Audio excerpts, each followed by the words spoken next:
Hey, good evening, everyone. Great to see you all. It is a little after 7, so we'll get started.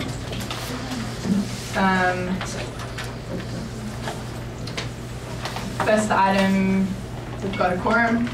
Good. Approval of the Mental Health Board minutes for August 9, September 6, and September 22nd. We're going to clump them all together, or? You certainly can, unless there are any corrections, objections. No. I move approval. I second. Okay. All in favor? All in favor? Yeah. Aye. A bit rusty it is. Third, eligibility requirements to apply for city federal funding. Is that, you want to take that, Jessica? I would, thank you. So in the pre-application letter of intent, agencies are allowed to apply if they're a 501c3, a government agency, a city department, and then the city has an other category. This category is it's held for religious institutions that may want to apply if they're running a program that's open to all, or if they're requesting funds for a public facility project for a space that is also open to the public. For 2019 funding, we did have an agency apply that does not yet have 501c3 status. And we always encourage applicants because, you know, if you would like our funding, we would like to hear from you. But it is not the city's practice to fund startups. So unfortunately, this agency, just based on its status, needs to be disqualified from the application process. And the board needs to hear it, and then we need to put it to a vote. Sure. I'm open to discussion if board members have questions.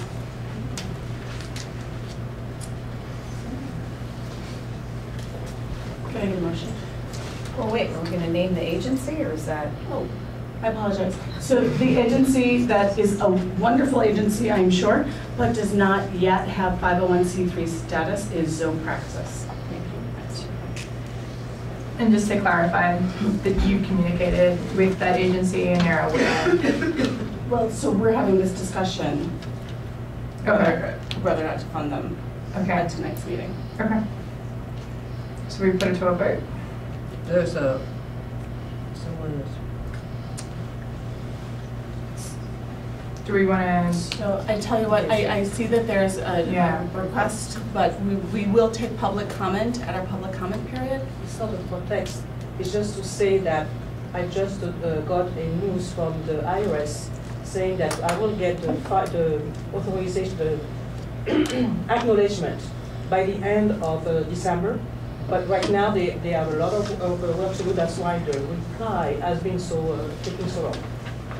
That's just an update. Okay, thank you. Thank you.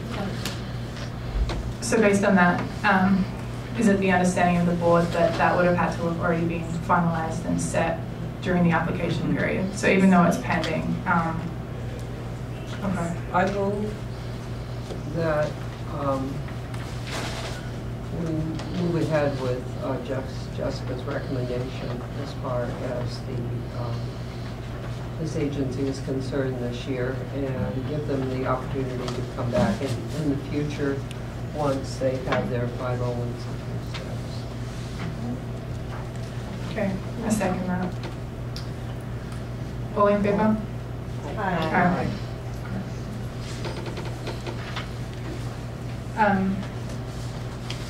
Jessica, did you want to mention in this section about the other agency that was disqualified because they didn't attend the Saturday meeting, which was Rice? Yep, so because they didn't attend and that has been communicated, that was an automatic disqualification. Okay, all right, cool. Okay, next item. 2019 applications for Mental Health Board, funding discussion and recommendation. So before we begin, it's kind of been a while since we last met. So just to catch you up, we formed a working committee, which was Irene and Mike, and they were tasked with gathering all the scores that were submitted and coming up with funding recommendations. So Before they get into that, I just want to start by thanking all of our services and agencies, first of all, for the wonderful work that you do year after year, and especially this year, which has been a really kind of been a stressful year. There's been a lot up in the air about the funding for the board and the future of the board since March. So first of all, I just thank you for your patience. This meeting is a lot later in the year than in previous years, and I think that it really speaks to the good work that all of your agencies are doing, that we have such a great amount, $736,373 this year to allocate. And that figure has really jumped all over. And for all the agencies that came out to city meetings or spoke to older people and communicated with the city, I just want to thank you for, first of all, your professionalism, the amount of respect that you all use the city just to inform people about your agencies and the work that you do. And I believe that's probably why the funding amount is as great as it is, because the city heard that and they recognize the great work that you do. So on behalf of the board, we want to thank you for that. So really appreciate it. Okay, I think we want to turn it over to Mike and Irene. If it's okay with both of you, if we just walk through each agency. So if you want to state the name of the agency and the recommendation, and then if anyone wants to comment on each recommendation, we can, and then at the end, we'll go through and vote. Could I ask one question before you begin? Do you guys have sort of a general rationale or want to make a statement before we get into the specifics in terms of how you approached it this year? Neither of us want to go ahead because I have no mic. Oh, good. Well, it is a balancing act, and we are board members, so we've scored ourselves, so we have to kind of put that on the back burner and look at the total scores of the committee. And as usual, because we have such excellent agencies, the scores are very tight. So when you start saying the agency has a higher score than that one, we're talking fractions. So basically what we did is we just found an average, and the average was very close to the mean, and we said anybody under the average number of points as the score that the board made would get 90% of what they got last year. Those that scored over the average, we suggested they get 100% of what they got last year. And you have to remember that the grant amount has been flat. So we felt it wasn't appropriate because all the agencies are so good to go above what we gave last year, since the grant is what was awarded last year. The exceptions were, there were a few agencies that certain board members recommended not funding. And if anybody had more than two, or anybody with 3 or more board members recommending no funding, we declined to recommend funding for those. So that being said, it's pretty straightforward as we go down, but I'll turn it over to Irene. Okay, great. The other thing I wanted to mention is that we did have a couple of applications that were new, that had not been funded before. And so that was another important consideration in looking at how and if we would be able to fund them. So I'll start with the first on the list is the Books and Breakfast program. As you can see from, actually I don't know if the folks in the audience can see. No. Sorry. Oh, okay. That program had the average committee score of 2.55, and that's on a scale of 0 to 5. At this time, our work group has recommended they requested $20,000, and our work group has recommended $11,996, which is approximately 60% of their request for this coming year. The next one is the Center for Independent Futures. Oh, I'm sorry. Yeah, we'll go through each one. I see, got it, thank you. So as we go through, if there's any discussion for each agency, now would be the time to have it.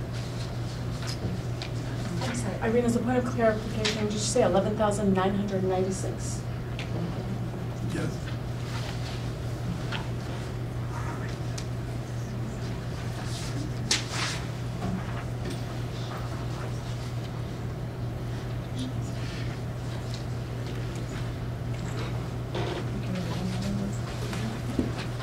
No comments? Okay, this next agency program is the Center for Independent Futures, supporting individuals. This program had received $10,000 last year, requested $13,442 this year, had a higher than average score of 2.99, and based on that, we are recommending that they receive 100% of their 2018 award, which would be $10,000.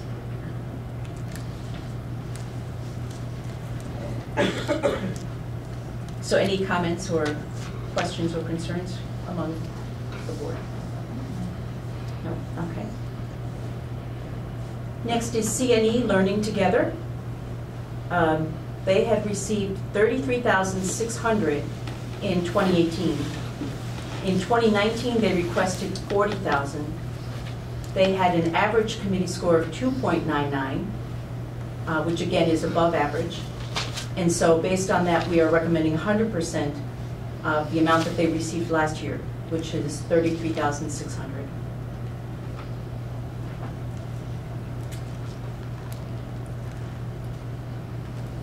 Any comments or questions from the group?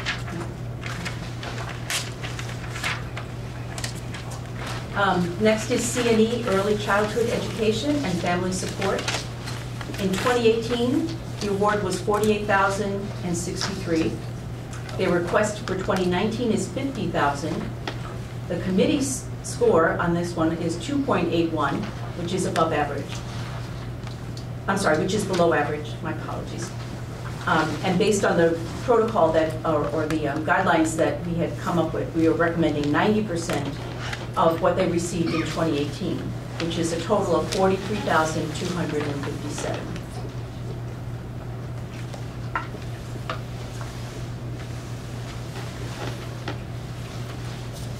Opportunity for comments or any other feedback at this point?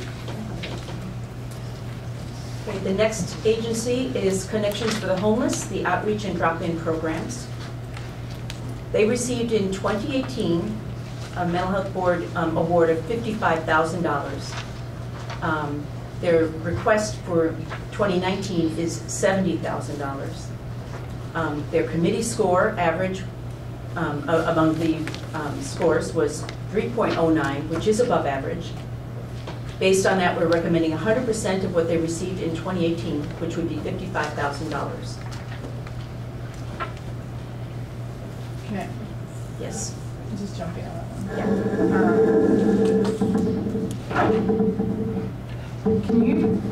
Can you just run back over the, we're only giving 100% based on last year. We're not giving over last year, right? Because for me, I would like to see that allocation amount higher. It's 79% of the, so I just need to understand what you mean by compared to the 2018. It's 100% of 2018. This is the percent of what they requested for this year. Right. So Yeah. I'm just wondering why We we're... didn't consider that. Oh, okay. Yeah. Yeah. So I'm wondering though, you said that you didn't want to increase the amount allocated last year. Is that correct? Okay. So that's what I was wondering. So last year they got 55,000, right? Right.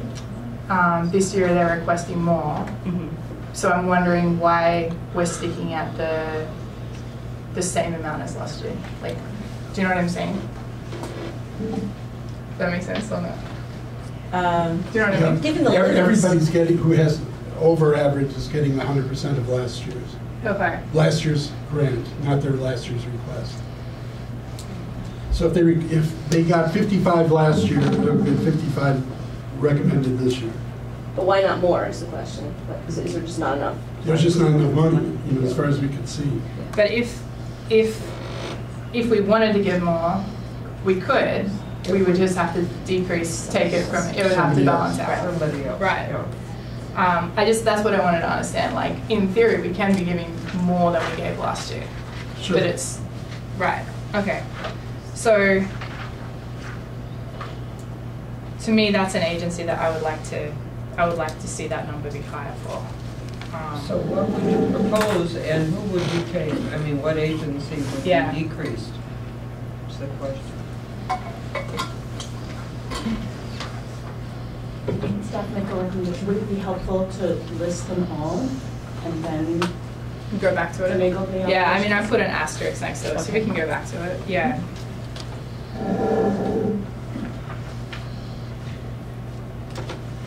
Okay, thank you. So shall I continue with this? You're doing great.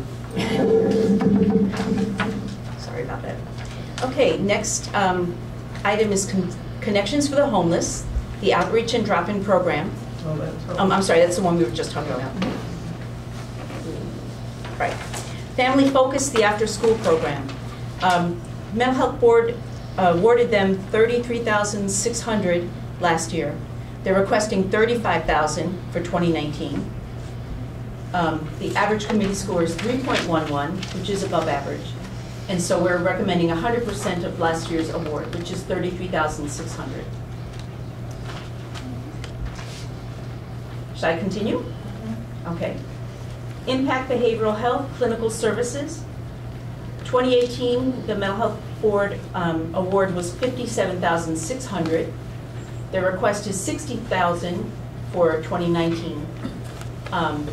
The average committee score was 2.52, which is below average. And based on the rationale that we discussed earlier, we're recommending 90% of the last year's award, which comes out to $51,840. Next is the Infant Welfare Society Teen Baby Nursery. 2018 award was $62,400. The mental health, the 2019 request is $62,400. The average score was 3.01, above average, and so with that, we're recommending 100% of 2018 amount, which is $62,400. The next one is Interfaith Action, Emergency Overnight Shelter. This is one of the new programs that had not been funded in the past. They requested $7,000. The average score was 3.18, above average, and so we're recommending $7,000. Next is the James B. Moran Center Legal and Social Services. 2018 amount was $39,360. The request in 2019 was $48,000. Average score for this program was 3.19. And so with that, we're recommending 100% of the 2018 amount, namely $39,360. Learning Bridge, the infant toddler program. They received in 2018 $18,500. Their request in 2019 is $18,500. The average committee score was 2.56, which is below average. And so we are recommending 90% of last year's amount, which turns out to be $16,650. The Learning Bridge Scholarship Program received $10,000 in 2018, requested $10,000 in 2019. However, their committee score average was 2.53, which is below average. We therefore recommended 90% of the 2018 amount, which comes out to $9,000. Next is Meals at Home. Received $10,000 in 2018. Requested $10,000 in 2019. Average score was 2.79, which is below average. With that, we're recommending 90% of last year's award, coming out to $9,000. Metropolitan Family Services, Family Support and Prevention. 2018 amount, $67,200. The request was for $80,000, the request for 2019. The committee score average was 3.26. We're recommending 100% of what they received last year. 67,200 is the figure. Shall I continue? Okay. North Shore Senior Center, Social Services.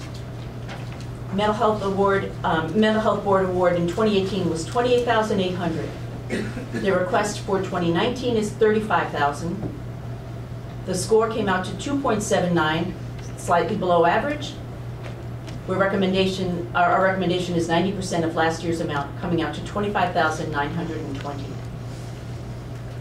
Next is the North Shore Senior Center Pearls Care Options Program.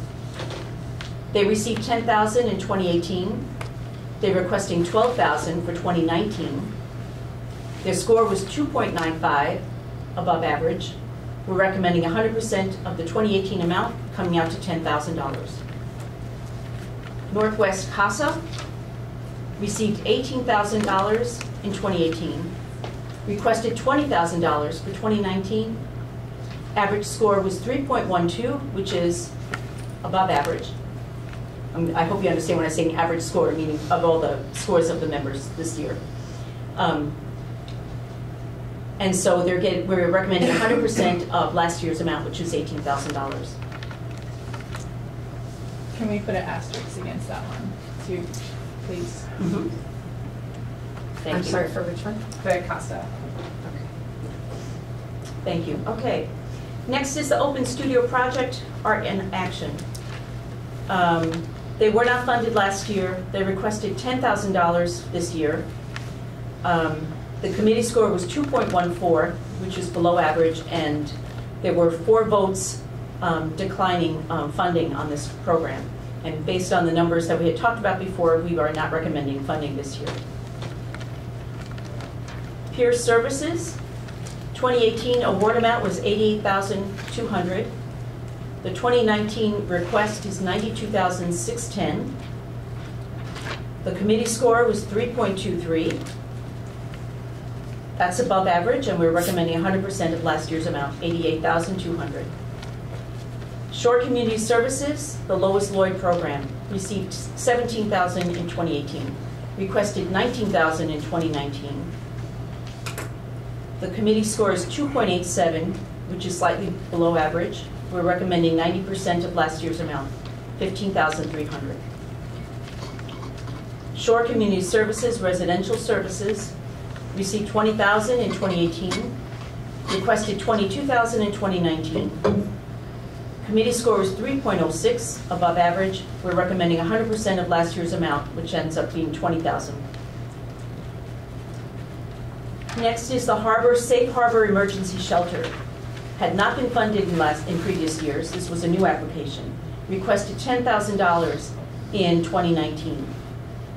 The score from the committee was 2.90, which is just above average. We're recommending 100% of that amount, $10,000. Trilogy, Evanston Mental Health Care Coordinator. In 2018, the award was $28,800. This year, they're requesting, for 2019, they're requesting $30,000. The score for this program, 3.12. We're recommending 100% of last year's amount, $28,800. Next is Turning Point, Open Access Program. They received $10,000 in 2018. They're requesting $10,000 in 2019. There were 3 votes among the board declining funding for this program. And based on that, we have chosen not to recommend funding. Last is YOU. They received $70,250 in 2018. They're requesting $100,000 in 2019. Committee score 3.18, which is above average. We're recommending 100% of last year's amount, $70,250. So as Mike was saying, we did have to do a lot of balancing of numbers, and we're trying to include everyone's input, including comments. And based on that, this is the package that we're recommending. In particular, we noticed that there were several new programs that got very high scores, and for that reason, we wanted to support them. Okay? Great. So we have 2 that we want to look at potentially increasing, is that correct? Yeah. I'd like to add a third, which is Turning Point Open Access.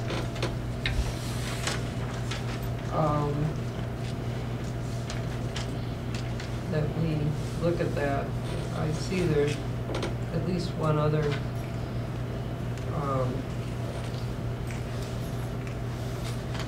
agency that only received an approval of 5, and we're funding. I just think that they have, they provide a great service to people who need immediate help. As I remember, they're the agency that, where someone can just drop in and receive services. So I would consider that. One thing I found from Turning Point, and jump in and correct me if I'm wrong, Jessica, anyone, was that I noted in their application that the actual opening hours are very, very slim, and the consistency of that. So when it says the whole idea of open access, but it was, the time frame was, you know, a certain block of hours, one day of the week in the afternoon, and for someone experiencing like a mental health crisis, that was kind of what I actually did decline that application, just because that whole premise of being open access. But I was their liaison person this year, and I'm sorry I don't have my notes, but I seem to recall that if you were truly in crisis, you could call and mention that, and you would be seen within 24 hours, no matter what. okay. Whether it, I hope I'm not confusing that. And as I said, I don't have my notes, but I think they had sort of a different policy for Okay. crisis care. Jessica, do you have more info to add, clarification on that? Okay. And as I understand, you know, there aren't many agencies that serve teenagers. I mean, you know, Veranda Center certainly does, but, and they provide very good services to our high school students. The other question that I have, since Sandy compared it to another agency that only had 5 votes in favor, how do we look at Learning Bridge, infant toddler? Essentially, they only had, you know, 5 votes in favor. I don't know how we lost the other votes on that. And yet, because it was only 5 people, yet they still ended up getting 90% of their support. Some people abstained, and we looked at the declined, actually, the ones Okay. who recommended no funding. So that we didn't look at, you know, the accepted, because some people did not. I see. So it had to be above a certain number for approved? Well, no, rather it was than- more like if you had more than 2 board members declining, we didn't recommend. Well, Books and Breakfast is similar, because they only had 5, but they only had 2 declines. I see. Yeah. No, their average score is a little bit under the average, so that's an area that we might, you know, if the board wants to look at that, because they were new and we had the extra money. That was the plug, you know, to get the extra money. You know, we want to discuss where we might maybe make some changes, and I know how hard this is to do, because I've done this, so this is amazing You did a that you great guys job. came up with a good rationale, and I think it looks amazingly fair for what you guys did. What I looked at with certain agencies in this may give us a place of where we might take some money, and maybe it's something we talk about and think about very carefully in the future. 7 of the agencies that applied to us for funding applied to CDBG for the exact same programs. So when we look at Books and Breakfast, they requested $20,000 from us. We're recommending $11,996. They also went to CDBG for the exact same program and requested $10,000, and we're given $5,620. So I don't know if this is just, you know, bringing up a can of worms, or if this gives us some guidance, if we need to make some balances to look at some of the programs that already got funding from other city agencies. I think that, you know, as Irene and I were looking at these, we stress kind of the fairness, because, Yeah. you know, we may not agree. And there's some here I disagree with. I disagree with the numbers that come out, even for 90%. But we thought, as the committee, we have to be really focused on fairness. I don't think the board has to. They can be flexible, more flexible. No, seriously, I think we can discuss it. It's open. No, but you're right, you needed a numerical Yeah. rationale, Yeah. of course, yeah. Right. So I'm just throwing that out there as a way to maybe, if we need to shift some numbers, those would be the programs I would look at, because if we make a cut in one of those, it might actually balance out with other funding that they've already received. Doesn't really help with connections for the homeless though, The because only thinking. that is one on both lists, and I'm Right. assuming The I only don't thing know that, where you were going with that, but I know it was on your list. yeah, well, while Irene was going down the list, I went through the packet and just did like a quick breakdown comparison, because we're always talking about the number of Evanston residents that we're serving. And then when you look at programs like the scholarships, C&E, that's for 15 scholarships, and the award amount, or the recommended amount, is $33,000. Okay, and obviously there's a considerable price for high quality early education, so that totally, I understand it from that point of view. But then when we look at connections, they're serving 275 residents. So the actual breakdown per resident is disproportionate among programs, and that's always going to be the way. But I do have an issue with that. That's kind of hard that we're giving a lot more money to childcare recipients when there's like a homeless population that, like, per head need more funding. The other one for CASA, I would like to see them funded for the extra 2,000. I know it doesn't seem significant, but it is. 2,000 is, you know, it's still money.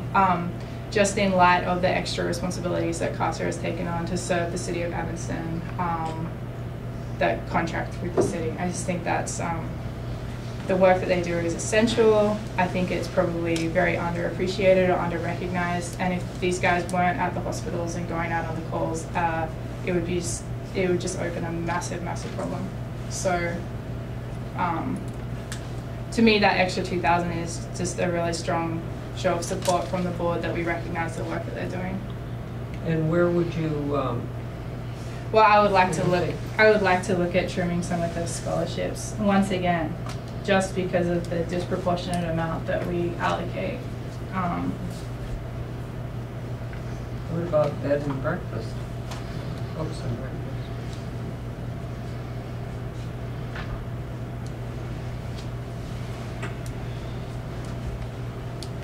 We give them approximately 10,000, and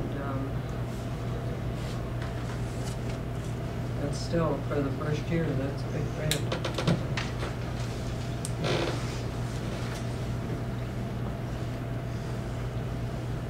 So I guess for books and breakfast, I want to be, like, just personally, I want to be careful on commenting on that, just because I don't want to show any like favoritism or bias towards the program. So I'm not even sure how I'll vote about that. I think it's a really great agency. I'm glad they got CDBG funding. Yeah, I mean, I would like to see. I mean, and then again, we look at peer services.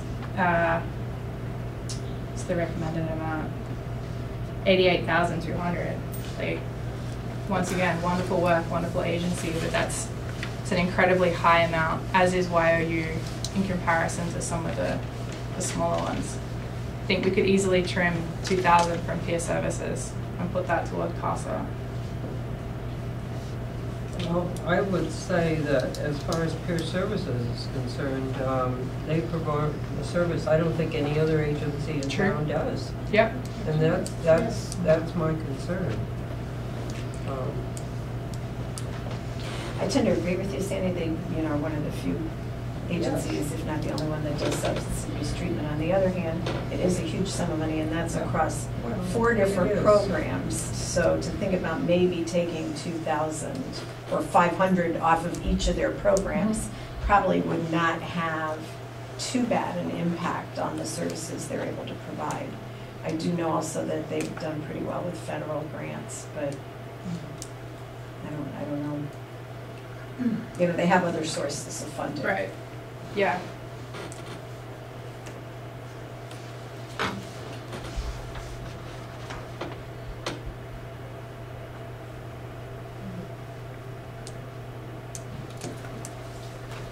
Would it be helpful if staff added the amounts in? We would be over the allocation, but then we would start to chip away. So if you say how much you want to increase one to, we could at least, Yeah. you know. I don't know, what do you know? Oh, yeah, it automatically did that last year, didn't it? That was pretty cool. It can help you. Just when you talk Right. about all of them individually, Yeah. it's really hard to. Yeah. I guess the challenge for The our numbers board did is, change. unlike with the city, they can add their additional expenses and then balance it by raising revenue. So we don't have that option. So, Oh, no, I just no, that's what I mean. Like, that's why it's useful to see it like that, because we need to see it spelled out. Do you know what I mean? Yes. Please. Okay, so Northwest CASA goes from 18 to 20? Yeah. And Why don't you keep those and do it in the allocation? So Because it's you want to leave the original Plus recommendation. 2,000. Okay. How do you want them to? All right. I did. Copy that column. Yes. I agree with Oh, that. I yes. think Hang on. that's certainly fair, based on what they've been doing. Do we need to vote on that, or Wait. not at this point? No, we're gonna vote once the amount allocated and the funds remaining total out. So for example, if I were to move, now that I'm in the allocations, if I allocate 20,000 to Northwest CASA, we see that we're in the negative by 2,000. And I can also increase connections for the homeless, if you wanted that increased. And then we can see how much we had to take away from other programs and debate it that way. Did you have a recommendation on how much to? I mean, that's why that's the tricky thing. I think maybe our work for next year is really trying to nail down kind of more stringent or clearer guidelines. But like I said, it is very hard to know that 275 residents are served by connections. It's a significant number. Caution about depth of service versus Right. numbers, Mhm. you know. Mhm. And I don't know, I think the city has some priorities on that, as I recall, we talked about. But they're two very distinct, Duplicated versus unduplicated. duplicated versus Yeah. unduplicated, but Well, I'm sorry, all the numbers are unduplicated. yes. So there are nobody's reporting Okay.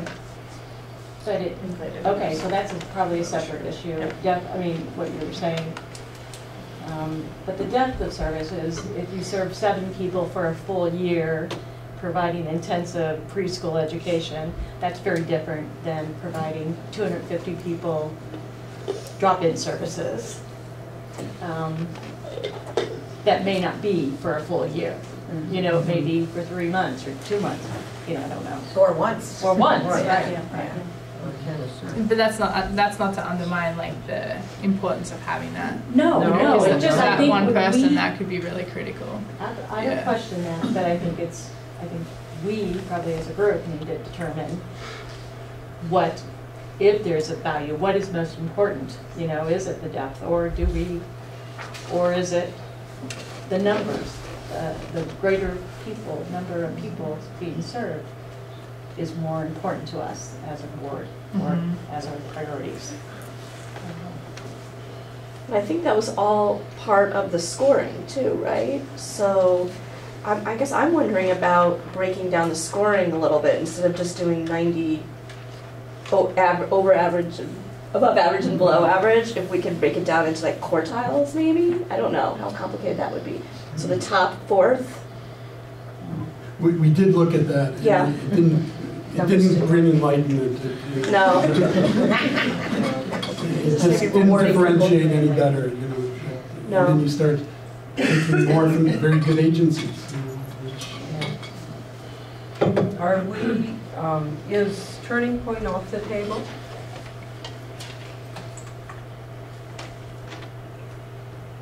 I mean, Turning Point does not have funding allocated. I realize that, that's what I'm asking the board, but I'm asking the board. We haven't voted on it. Right.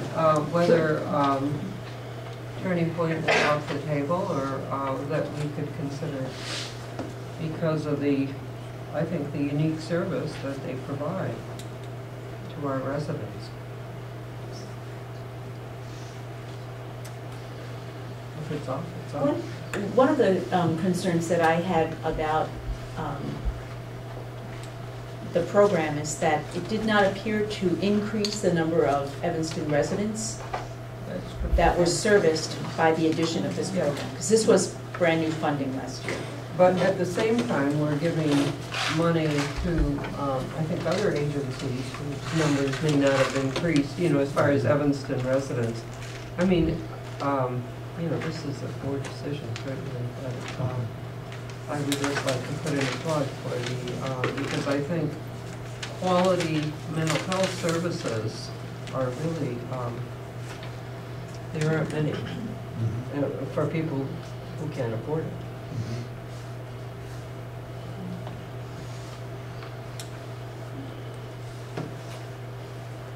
I second that, Cindy. We always go through this kind of dilemma of, we fund everything from childcare to food to mental health care, and these are all mental health issues, but broadly defined, and yet Turning Point is pretty much a mental health center, and we should be supporting mental health centers that service our residents. Your point is valid. I don't know how many residents they actually serve, but I also recall what you said, that it didn't go up. But they are a resource for our community. Oh, and there's no doubt about There that. are 44 Evanston residents. Oh, thank you.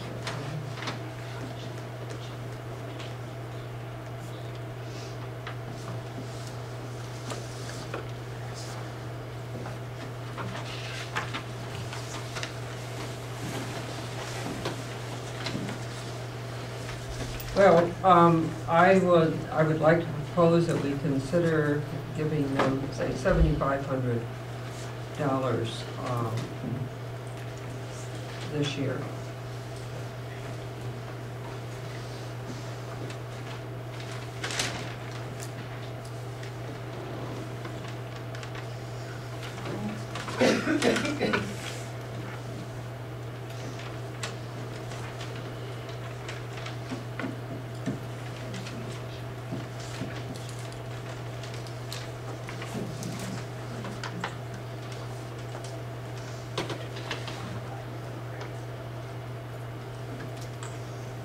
We're just gonna put those those in so people can see how we're, they're being discussed, but we're just trying to help the process. So now we're 8,000, no, $10,000. 9,500. Okay.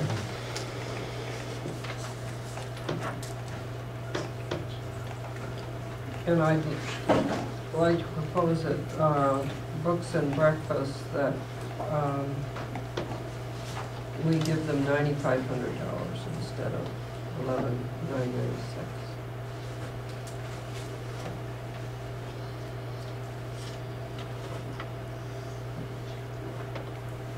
I'm sorry, what was the recommendation? $9,500. No, it's odd.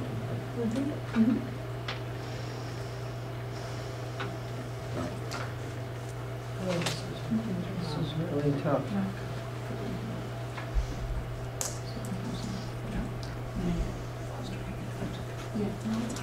So what are we negative now? $7,004. Jessica, did we take peer services, 2,000 from peer services to add to CASA? No, No. apologies. So 86,200.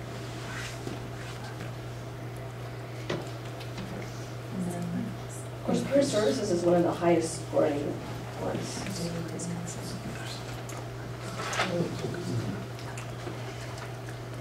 That's one of the problems we discussed, that the top few agencies take over a third of our total allotment, but they score very highly. So it's hard to cut them because it doesn't seem fair. And yet maybe we can in the future look at a cap on the amount of grants we can give out, so that doesn't happen again. Do you mean a cap, like a monetary cap? You can only apply for so much. Yep. I'm in favor, I would be in favor of that.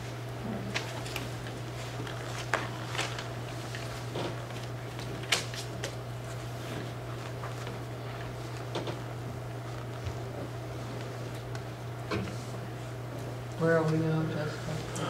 We are over our allocation amount by $5,004. So we need to trim 5,000. Did we just take the 2,000 off here? Yes. Okay.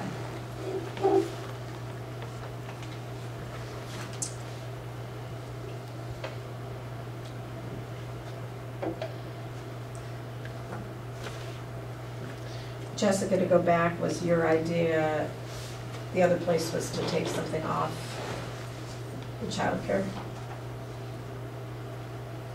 Was that?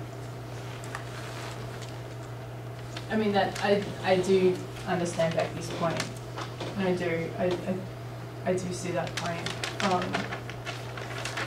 But yeah, I think that there's, let's see, specifically for early childhood, 1, 2, 3, 4, 5. Am I correct? 2 learning bridges, 2 CNEs, and infant well. So we've got 5. And then for housing, we have Connections, the Harbour, Impact. Impact. Okay, so for an emergency housing, we have Interfaith, Connections, and the Harbour. I mean, we all have our areas that we're passionate about. This is something I think is very important. We only have to look, unfortunately, at the tragedy last week.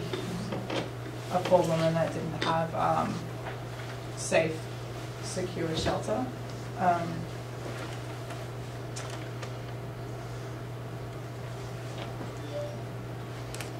The Connections, and this is not for their shelter. This is for their Right. outreach and ground. This is for the outreach and Right. stuff, and you're right.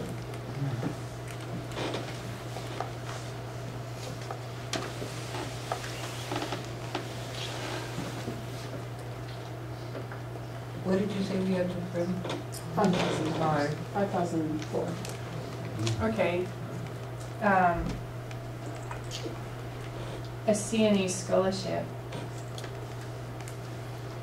is, with the amount that we have for a CNE scholarship is 15 scholarships. And I believe from memory, and I will look it up, each scholarship is around $5,000.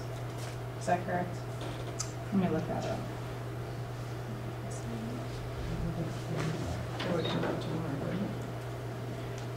No, I just mean like if we trimmed, if we took 5,000 for them, it's a one scholarship position, if that's what it works out at. I just need to, I want to look that up to be. I would hate to take it off. Yeah, but too.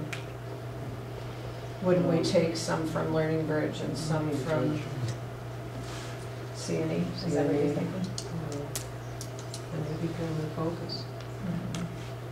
Well, of course, and I'm looking at the bigger agencies, quite honestly, with the bigger budgets. Yeah. If I was if I have to pull money away from somebody, Uh-huh. not somebody that is smaller and less connected, or receives federal, state, whatever, dollars.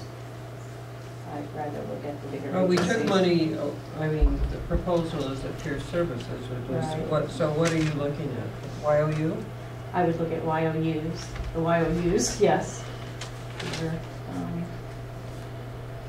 See, here's my problem with doing that. It's been sort of a perennial problem. Family Focus After School Program is a great program, but it serves a really small number of kids, 30 or 40 kids. YOU, yes, has a huge budget, but they're at 5 different schools, and they serve 350 kids in their after-school program. I mean, I'm not a huge numbers person, so don't quote me exactly on those, but they really do serve probably tenfold the number of kids. With similar services, but different setup. So I'm kind of opposed to cutting YOU because again, their numbers of service are so large because of their mandate, you know, that they are in all the schools from Dempster Street south. And so just Yeah, to my clarify, school. they're in Title I schools. Title I schools, thank you.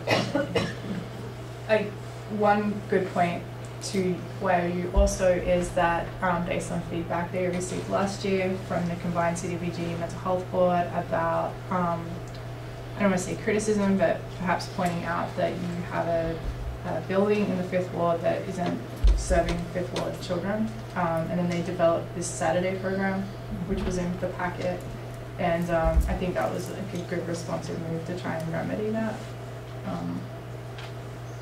Well, and they do high school stuff for kids all over Evanston, so high school age kids. Unfortunately, they lost funding for a street outreach program, which is kind of sad for 18 to 22-year-olds, I think.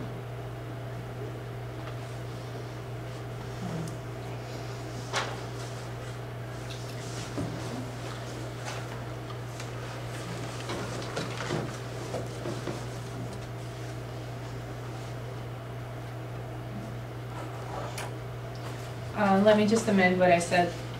Sandy mentioned it, that if we did trim anything from scholarships, that if there was some way that there was a balance between Learning Bridge and CNE, not just one or the other. I didn't realize that point until you made it.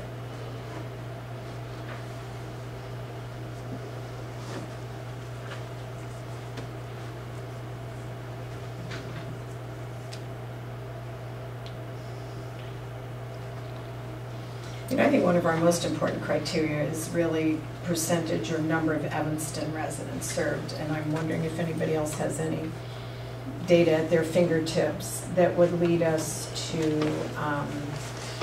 be able to make a cut that way if the agency is not located in Evanston or is harder for Evanston people to get to, or serves percentage-wise less Evanston residents. Is that another way to look at where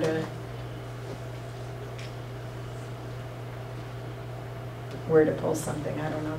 Well, I mean, Trilogy isn't located in Evanston, they're across the line. No, they're actually certainly- in Are they, They're in Evanston. are they on the Evanston side of Right. Howard? Oh, okay. But most of their services, I think, are at another facility, but they do fabulous work. And they funnel Evanston people into the facility in Chicago, which is a gap for Evanston. I think, I would hate to see them cut it off. And that's mental health. Well, I guess then, you know, Turning Point is, you know, not in Evanston. They serve, what is it, 44 or whatever. So, clients.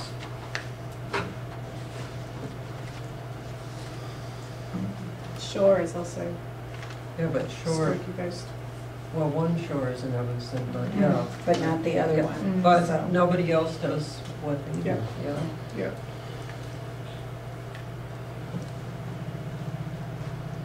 It is really hard to make a cut, Very right? I Well, mean, it it's is, like, well,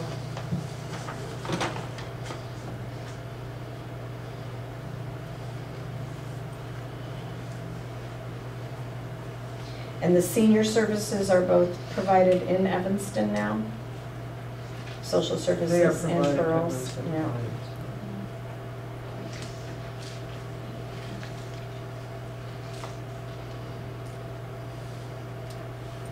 Well, if you took 1,000 away, say from CNE, 1,000 from Learning Bridge,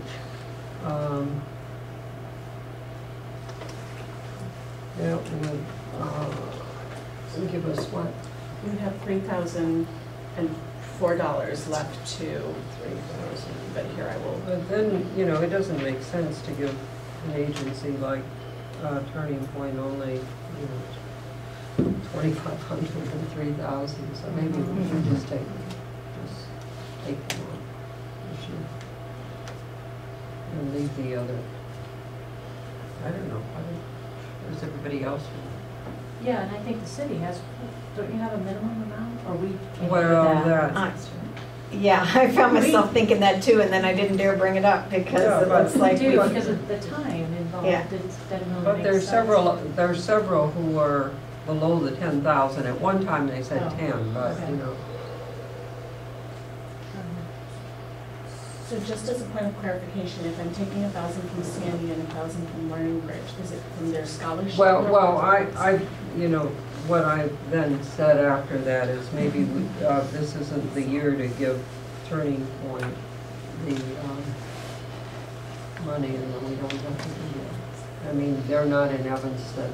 You know, I happen to think it's a great service for our clients, our residents, but.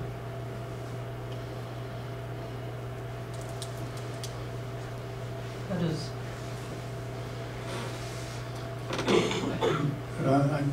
I don't know, it's, I don't know that much about it, just what they presented.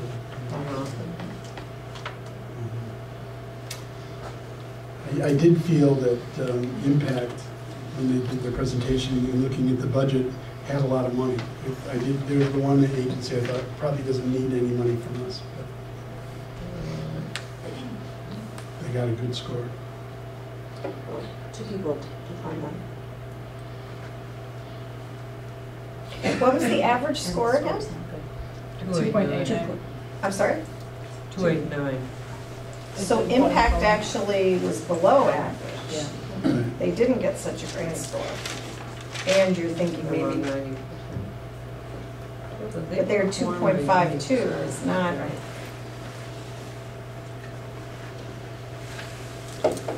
is not that great a score. No, I'm sorry, I misremembered. Well, they're better than some, but I mean, they're higher than Turning Point. Jessica, can you clarify in the packet, page 17, under your administrative scoring, you say staff is working with agency to understand staff time spent working with Evanston clients. What? Let me get to page. Which agency? For Impact. There was a comment in the side column that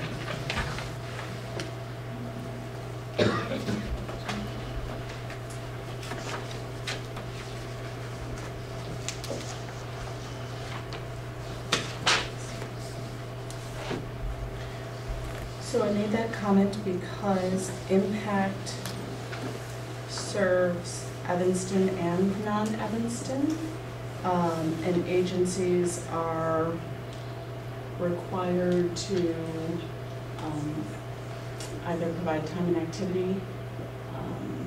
And so I'm working, but you know what, that is. What, I don't understand what you're saying. So if an agency, if staff of a program, per program, work with Evanston and non-Evanston residents, I would like to know how much time is spent working with Evanston residents and how much time is spent working with non-Evanston residents. And at the time that I made that comment, I was waiting for information from Impact. They have since provided that information, so I apologize, that comment should be removed. And it's just a matter of turning in like time activity tracking or staff calendars that have been signed off by the staff person and the supervisor. We check that for a number of agencies, so Impact, Northwest CASA, any agency that works with Evanston and non-Evanston. Were you satisfied with what you saw, that accounting was clear? Yes. And that we knew that Evanston dollars were going to Evanston residents? I knew, based on the information that they submitted, Yes. I could verify that they were spending a significant amount of time with Evanston residents, yes. Don't they provide housing in Evanston? They do have a housing program. And those would be considered Evanston residents, wouldn't they be, those folks all? Yeah, so.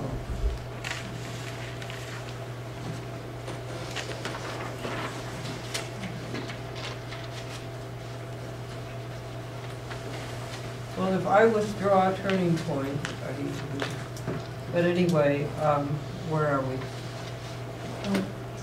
And we've got an exit. You've got excess, right? Yeah. Then we have $2,496 to allocate. Jessica, could I suggest that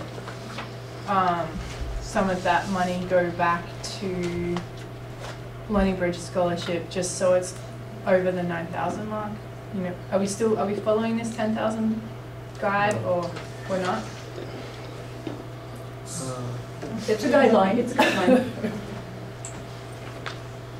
Okay, let's leave it how, let's. Do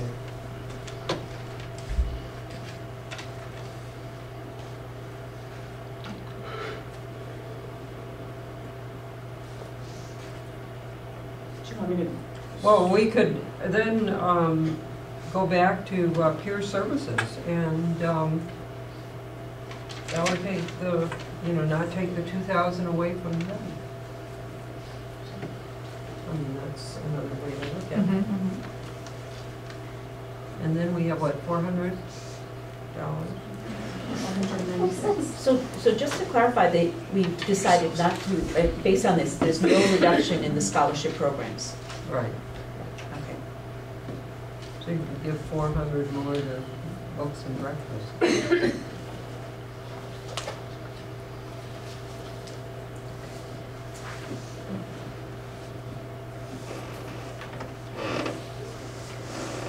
No.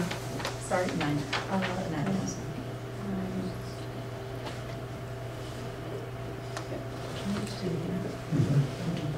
Well, it is a bit blurry. We got it, huh? We go through it now.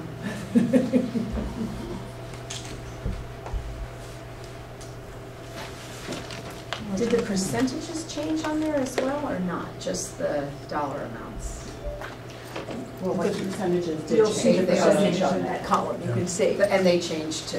Why don't, should we have just read through what the percentage of the dollar? No, I'm percentages, just or can curious people see? if it automatically did that as well. Yeah. So, if we- No, it doesn't. Well, it changes to what their, the recommendation, what their. So in the, Yes.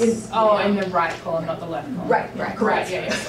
So It wouldn't change in the left column because Yeah. that's the working. That was the recommendation. Oh, yeah, no, but the percentage of the request would change. It would, but it didn't. But Let me Yeah, see. it wouldn't be Okay, hang on. I'm just curious. You can't do that Yeah. because, Yeah, let me just change my formula. yeah, you have to change our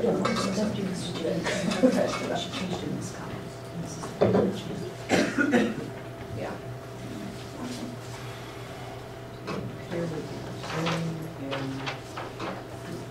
really the only two changes are CASA and books and breakfast, right? So did the connections increase or no? Connections has not increased. And that's what you started Oh, with. Sorry, it's not funny, it's, yeah. So when we had that excess of 2,400 and 2,000 went to Pier, that original 2,000, it didn't get allocated to connections Oh, well, when we I first forgot took it about off. No. Okay, so that needs to go. Okay. So connections, we want to raise that by 2,000? It went, the 2,000 went to CASA. Oh. The 2,000 from Pier went to Casa. Yeah. Yes. So would you like me to take 2,000 from CASA? Okay. Or, No, we want to keep, we want to leave it at CASA. okay. And we're leaving connections.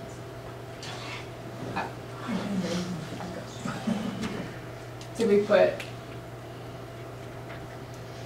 where did we put, when we had that surplus, that 2,400, where did we slot that back in under? So that surplus went back to Pure Services, and Books and Breakfast. The books and. How did this surplus go back to Pure Services when it was taken off that to go to Casa? Oh, that's what money left. Right, back in here. So would you recommend then that we increase connections for the homeless by? Yeah, I think they have a score of 3.09. I think that they're requesting 70,000. There's a $15,000 shortfall. They have a good score. So you would suggest taking it off Pier? Is that? But Pier has a higher score, 323.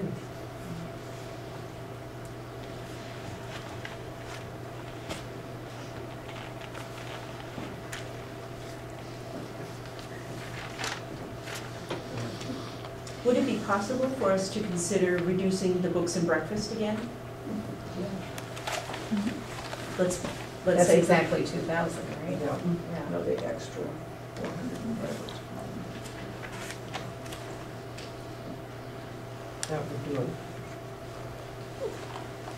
Like if you take 2,000 off that, is that what we're suggesting?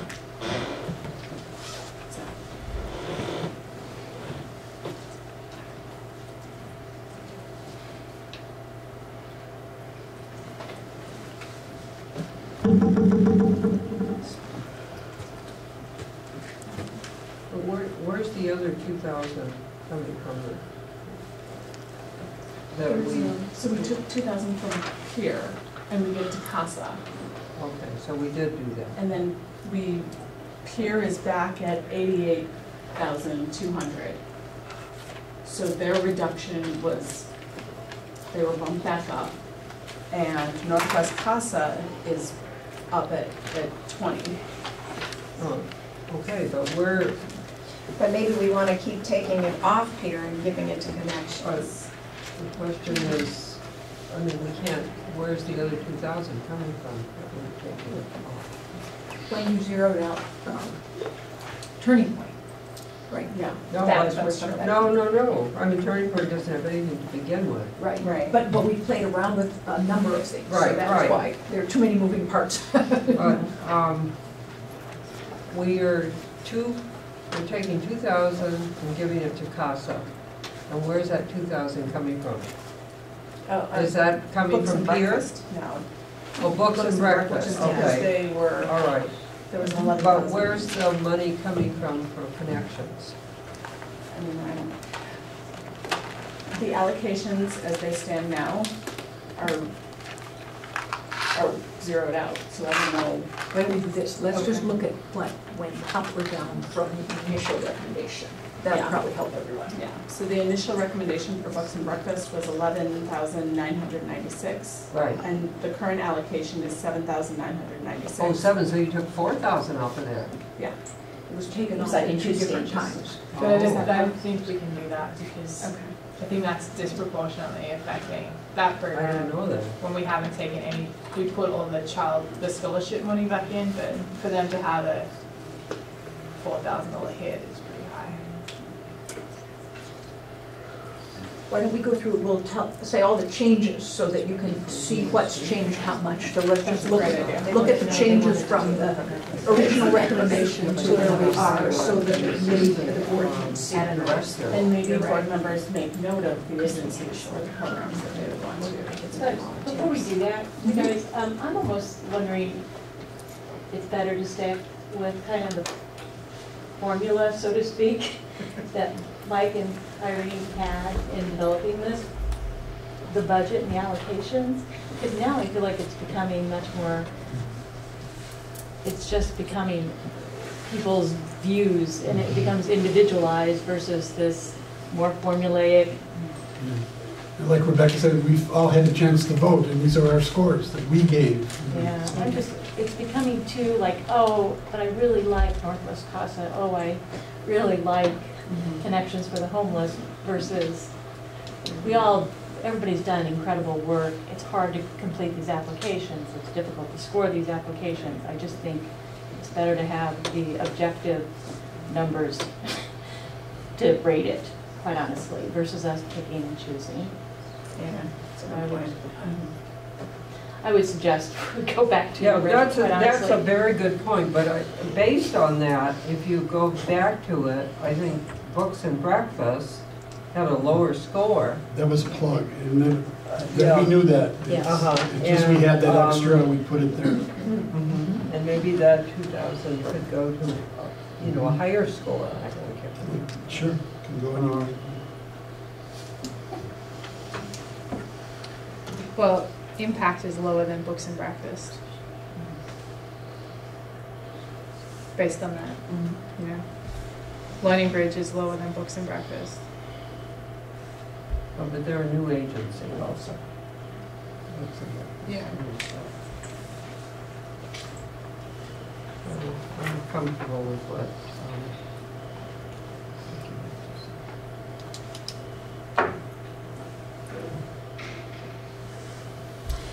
Jess, I know you were really advocating for the homeless services. It struck me that this year, the two new agencies are both emergency shelter agencies, and that's $17,000 we've never given before. And they got 100% of that. And it speaks to the need in the community, it speaks to people responding to that need, and I'm actually glad we can fund those two programs. Yes, absolutely. Yeah. In fact, it was sort of a surprise. I think CDBG didn't give Harbor any money, but whatever. No, they did. I'm sorry. They gave them some. I mean, when you, just as a side note, the Harbor, it's only serving 9 Evanston residents, but that breakdown is $1,100.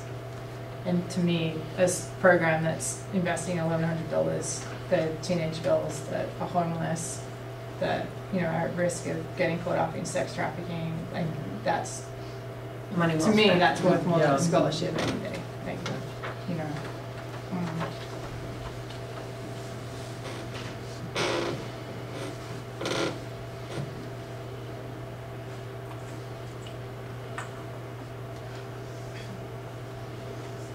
Well, it's hard though, because in favor of the scholarships, the presentations that have been done pointed out that sometimes being able to afford your kid being in childcare is what kept you from losing your job, from becoming homeless, from, I mean, it's... yeah, absolutely. Exactly. Absolutely. Exactly. Absolutely.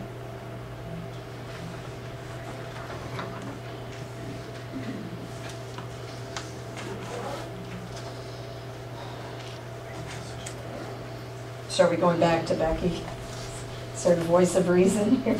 After we've all done our pitch for... We're just gonna sit till you... Well,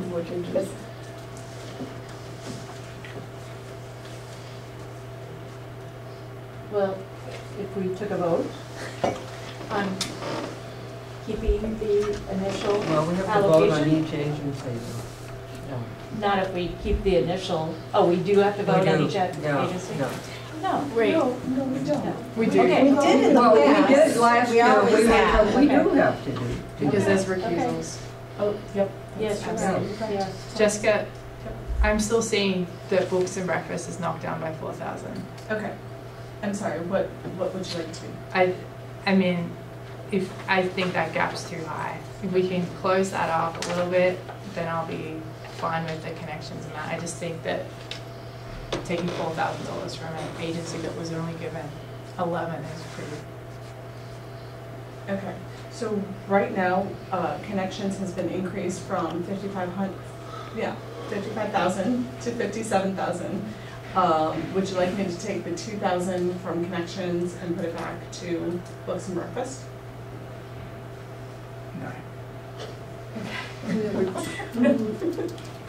Why don't we go over who has increases? And Okay. so then the board can just be aware of who got it, who's increased. I mean, if I'm the only one that thinks that that's a really drastic cut for one agency, then like please let me know. I mean, Well, what if you, I think $1,000 for Books and Breakfast could go a long way. For meals, for a lot of kids. so the ones that were increased are Northwest Casa from 18 to 20. now, I'd like to say something Connections. about Northwest Casa. And, well, they have asked for 20, right? So that's okay. I was looking at the wrong column. They've asked for 20, so I think that's, yeah. We don't want to give them more than they asked for. Yeah, go ahead, Jessica, I'm sorry. Interrupting you.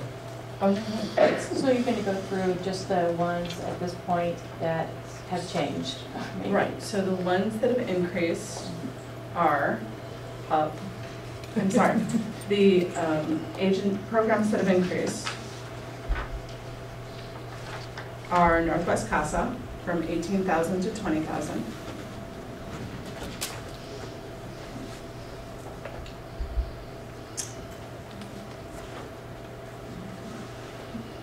We have Connections from 55,000 to 57,000 in Connections. Those are the two. And then which ones would decrease to? What if we, Books and Breakfast? Jackie? I'm wondering about taking 1,000 from each of those and putting it back to Books and Breakfast. So we're not losing 4,000.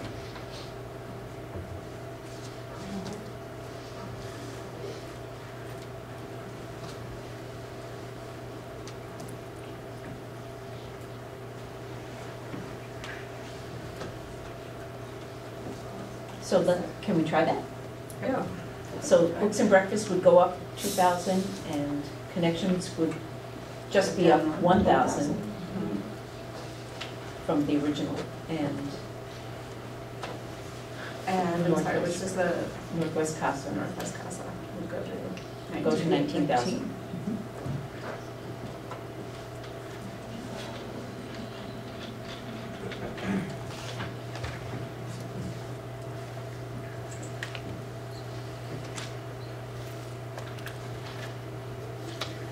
Excuse me. Thank you.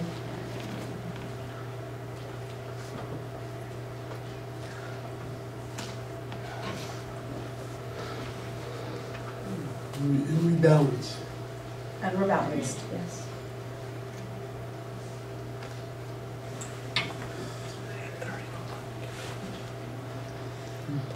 Did we take that 500, did we take the 2,000 from Pier at all? One. No.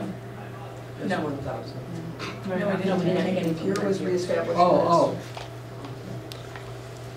But I mean, I like Corinne's rationale that Pier is full programs, which is essentially $500 from a program. Right. That frees up 2,000. Can we take 2,000 and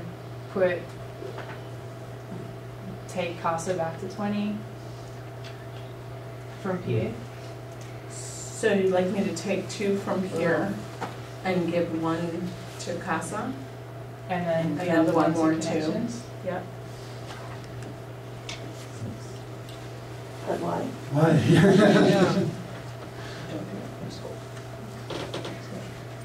yeah. he wants to do it, or should we hold it? No, we can discuss it. Discuss, Absolutely. Okay.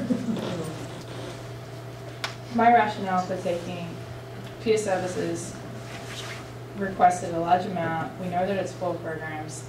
As it stands, they're being allocated $88,200. If there's any program just purely based on finances that can take a hit of $1,000 or $2,000 to help some smaller agencies, to me that's a no-brainer. I mean, I don't know what rationale that means in terms of the scoring, but it just.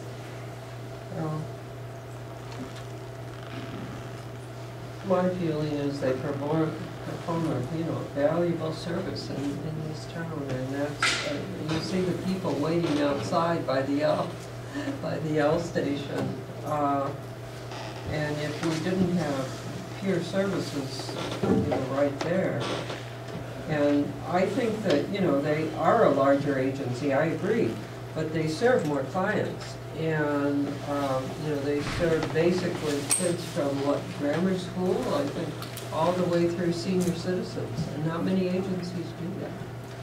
But keep in mind, they also receive a lot of state and federal Well, they money, receive some, yeah. and they also receive insurance reimbursement. That's a beauty. A lot, people, Well, it's a pain in the butt, but a lot of agencies don't or can't, and they do get that.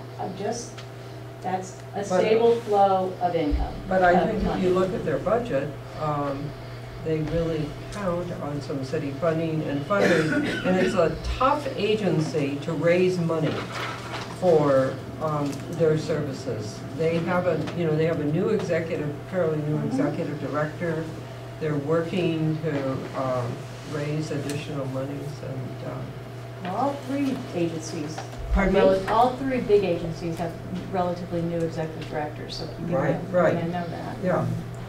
But I think that And this money for peer services is going, I think, to patients that don't have insurance, right?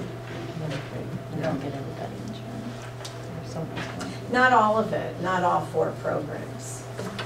well, they don't break the programs up the Well, same way as they used to. They used to, I mean, and yeah. it became administratively Yeah. difficult. And one of the programs, for example, is for drug education at the high school. There's no income requirement to participate in that. No, they don't get reimbursed from that. No. But it's a sliding scale. Pardon me? It is a sliding scale. Parents pay if you have the income to pay for the school education program. I'm not sure about I that. don't think so. Okay. I'm pretty sure. I know if you get referred to peer services, parents will pay. Absolutely. Yeah, but I think we're talking about 2 different things. We're Maybe. talking about individual, helping individuals with, or therapy versus class, community education. Yes. And they do Right, a it's lot- not individual Yeah, treatment. they do a lot of that in the schools, the community Okay. ed, Okay. and making kids aware of,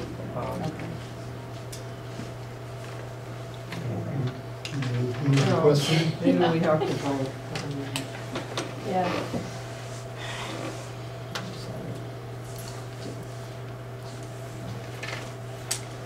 Is everybody okay with this? I mean, should we vote on this now?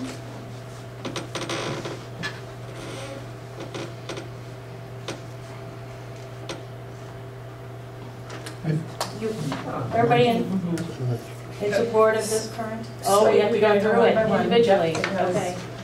Okay. Okay, good, yes.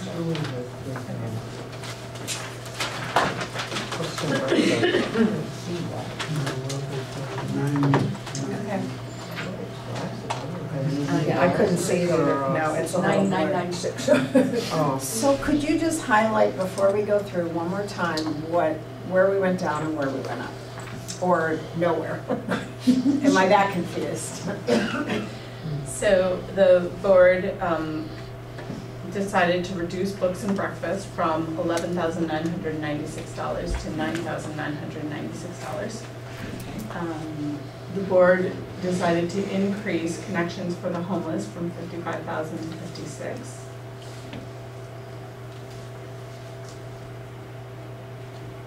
the board decided to increase Northwest CASA from 18,000 to 19,000. And that's where we are. And that's it. That's it.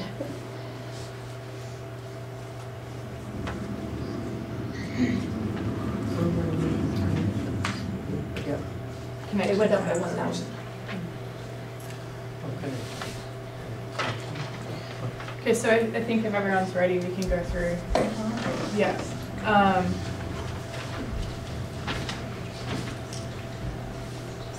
Do you want to? I think we need a motion from a board member and a second for each one. And then Yeah. we'll vote. Yeah, Yeah.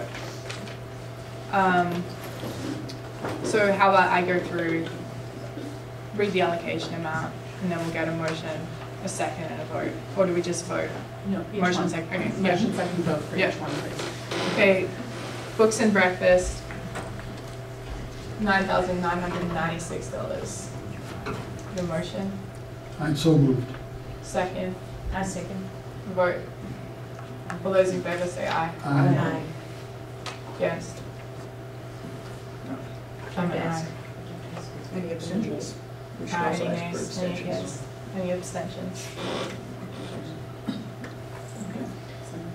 Center for Independent Futures, $10,000. So moved. Second, I'll second. all those in favor say aye. Aye. Any against? Any abstention?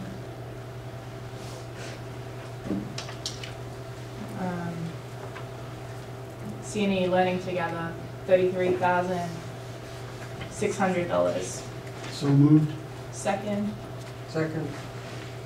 all those in favor? Aye. And any against? Or abstention? CNE Early Childhood Education and Family Support, $43,257. So moved. Second, I'll second it. all those in favor? Aye. Next. Connections for the homeless, 56,000. All those, So moved. second, I'll second that. all those in favor? Aye. Against?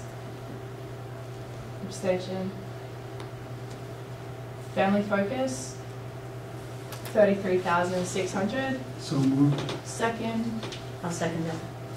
all those in favor? Aye. Aye. Any against? Abstention? Impact Behavioral Health Clinical Services, $51,840. So moved. Second. All those in favor? Aye. Against? Abstention? Next.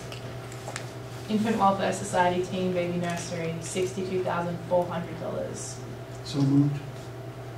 Second. All those in favor? Aye. Against? Abstention?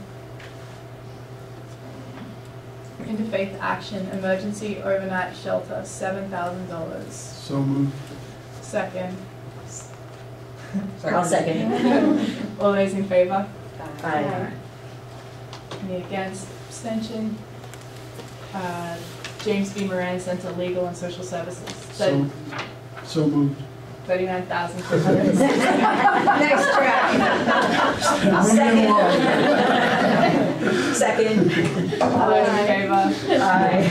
Against? Abstention? Next up. Learning Bridge Infant Toddler Program, $16,650. So moved. All those in favor? Second. Oh, all those in favor? Aye. Any opposed? Abstention? Okay, Learning Bridge Scholarship, $9,000. So You know moved. what, I'm sorry, because I know it's getting late. So we have 5 for Learning Bridge Infant Toddler, 5 to 1. So it's a total of 6 people who voted. So what happened to the other votes? They abstained. They just abstained, okay, thank you, sorry, go ahead.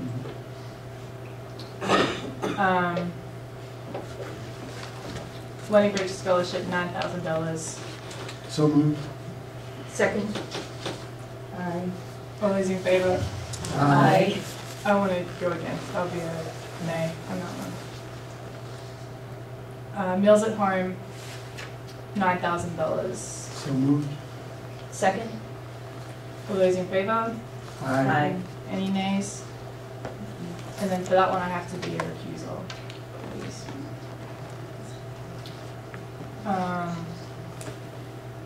Metropolitan Family Services, Family Support and Prevention, $67,200. So moved. Second? All those in favor? Aye. Against? Abstention?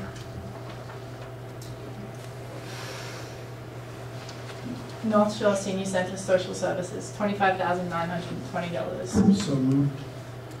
Second? All those in favor? Aye. Recuse.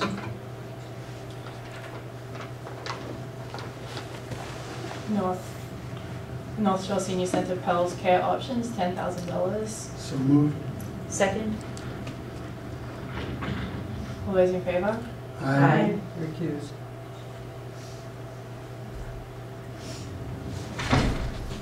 Northwest CASA Sexual Assault Prevention, $19,000. So moved. Second? All those in favor? Aye. Any nays? Abstention? Open Studio, we vote on this one? Yeah. Open Studio Project Art and Action. So moved. It's being denied funding. So moved. Second? All those in favor? Aye. Any against? Okay. Peer Services, $88,200. So moved. Second? All those in favor? Aye. Any against? Maybe against that one, please. Shaw Community Services, Lois Slade, $15,300. So moved. Second? All those in favor? Aye. Any against or abstention? Shaw Community Services, Residential Services. Shaw Community, did I say that right? Yep. Shaw Community Services, Residential Services, $20,000. So moved. Second? All those in favor? Aye. Abstain, recuse, nay, okay. The Harbor, Safe Harbor Emergency Shelter, $10,000. So moved. Second? All those in favor? Aye. Nay, abstention, okay. Trilogy Incorporated Mental Health, Evanston Mental Health Care Coordinator, $28,800. So moved. Second? All those in favor? Aye. Any against? Oops. Turning Point Open Access Program, declined funding. So moved. Second? All those in favor? Aye. Against? Aye. Aye. Abstention?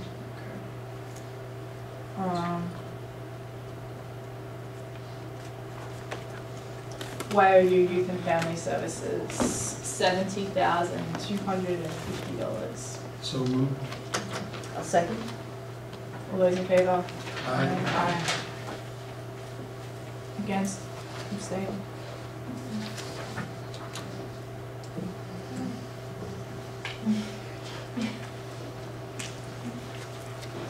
The cool thing is that we got to allocate $736,373 at the beginning of the year. It didn't look like we had anything to allocate.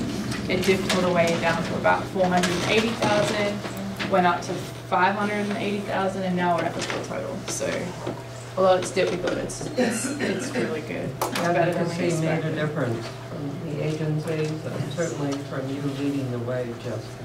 Absolutely. Yeah. And thank you, I read your mind. Yeah, thanks guys, appreciate it. Okay, next up, public comment. Any and all are welcome. You've heard us talk long enough.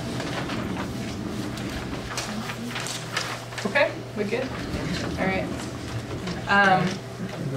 Oh, sorry. Is the scoring tool available for public view? Like, is the scoring? The Zoom Grants application? Is that what you mean? Yeah. Yes, the Zoom Grants application and score questions are available online, and if you email me, I will direct you to exactly. No, that's fair. A little hard to find, but absolutely available. Our next item is we're discussing the Zoom Grants application and process. At this point, anyone who's so tired and needs to go home, you're more than welcome to go home. If you want to stay, you're more than welcome to stay. This discussion is just reviewing the scoring questions that we used and just checking how they worked out, if there's any redundancies. It's kind of administrative, but... Did you also want feedback from agencies? Because yes, I would love that. If anyone has feedback, we would love to hear feedback before we talk about the Zoom Grants questions. You guys are the ones in the driving seat answering all these questions, so if there were any that were really unclear, that were unhelpful, that were redundant, that were just plain confusing, please let us know. If it doesn't come to mind now, you're more than welcome to email Jessica, but if there's anything that just gave you such a headache about, please shout out. Do you mean like individual questions? Yeah, or data they were asked to provide? Yes. Yeah. It's such a long time ago that those questions got done, but Well, they probably don't have it in front of them the way we do. no, I'm just thinking if they can recall anything from the application. There's a few new questions in there. This year we asked questions about equity. We got some really good data on that. Okay, hearing no comments. That's cool.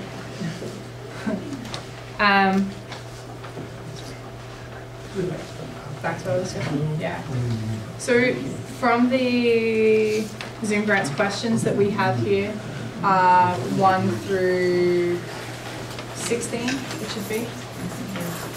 Were there any examples that you guys wanted to bring up from the scoring that stuck out at you? And obviously the reason that we're reviewing this is so this time next year, or as we prepare to do the Zoom Grants next year, any questions that we didn't like this year will hopefully be out of the way, and it'll just make for a clearer scoring process. I'll start. The one that jumps out at me is number 14.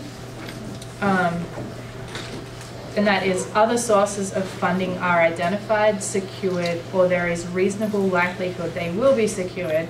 Program will be implemented if funded at less than the full request. So this question trips me up because to me it says if this program is well funded by outside agencies and they're going to do fine without your funding, well, that's like a score of a 5, right? But I don't know that that's something we really should be awarding, that agencies have leverage and the ability to get funding from elsewhere. And we score that 5, that boosts their score. Can I weigh in on that as well? Yes. So the city takes the opposite approach. If awarded and other sources of funding don't come through, we are worried that we've then committed funds to a program that isn't going to be viable. So it's not to imply that the requested funds aren't needed by the agency, just that. So maybe we need to look at the wording. Yeah. Okay. Did anyone else share that same? Yeah, I was confused about that. Yeah. You can definitely look at clarifying it. I think the whole thing about a reasonable likelihood they will be secured should be taken out, because it's either there or it isn't. Yeah. Yeah, you know, just to talk about that, in going over these kind of closely this year, I think so many of the questions are not 1 to 5 questions. They're yes or no. It's like you have the money, you don't have the money. Right. You serve Evanston residents, you don't. Do you serve more? Well, maybe it's a housing program with less people. Right. There's so many things that are just valuing going from 1 to 5, and really it's a matter of, does this seem reasonable? 1, it is. 2, it isn't. Or, you know, it's. I just think it's silly giving. And what happens is a lot of programs score highly, and you figure that they fall well in the scoring. You know, that's just, they do well on the questions, and maybe they're not the best or the most relevant. You know, just in eyeballing this, I don't see any of them that couldn't be 0 or 1. I couldn't find any that couldn't be You 0. know, it's, to go 1 to 5 is extra work, Yeah, and I'm not sure it gives us really more valid information. right. You know, just picking one. Well, like, what's the difference between a 4 and a 3? Yes. You know, like, when you really get down to it, what is the benchmark of a 4? What is the benchmark of a 3 for every single question? Right. And I don't think that exists. I mean, I don't know how we came up with does anybody remember the 0 to 5 thing? I'm not sure that that's written in. I think that's written into the way Zoom grants is structured. Thank you. So that's our problem there. But we can do it ourselves. You know, it's kind of like when you recommended somebody not be funded. I don't think you should put scores in. You should have zeros, because you're scoring. The person's going to get a good score, and you're recommending that they don't get funded, which brings a conflict. You know, just some observations. Thought to try to respond to. I mean, one of the things we could maybe look to do is, especially with renewal funding, see if they have strengthened or done any, you know, that sort of thing. Would that type of change be something you would be looking for? Just trying to give ideas, not that we're going to solve it, but I mean, it just helps Jessica and me think of what might be. For an additional, like number 17. Or maybe replace it, I mean, because some of these we say application identifies, I'm just using 1 of 5, an unmet need that is addressed by the program for renewal requests and discontinuation of maybe that's not the best one to use. Maybe we say agency has improved something or something like that, as opposed to just, or anything like that, or would anything like that be useful? And there could be ones that are, we could look at this and we can weight the different questions differently. For example, if there's a new agency that's not going to have those things, then, you know, I mean, we can look at those sorts of things. We're just trying to get direction on what you're looking for. That's a good point about new agencies. Because there's some questions that they can't really hit, can Right, they? yeah. I'm also wondering about some duplication here. How are 3 and 4 completely different from each other? So my understanding of 3 is that it furthers the equity goal in terms of residents and clients. So they're expanding their services to reach more diverse communities and populations. And then 4 is more about like internal staffing composition. Yep. And I So really then like how are that 2 and inclusion. 3 different? Because if you added the word equity into 2, then you could do without 3. I don't know. Right. I do understand the difference between 3 and 4 now. No, 2 and 3 definitely, Could be- because the could be 2 merged. is low, moderate income and minority Evanston residents, and then 3 is equity about expanding services. So yeah, they're very similar. But equity at least to me, means more than low and moderate income. I mean, there's, equity goes across It's broader. the broad, the broad spectrum.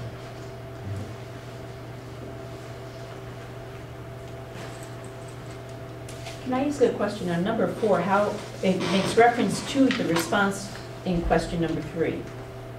Oh, see, I like this. So, signposting. Number 4 says response to application question 3. So then you flick back to the application questions where they've put the text.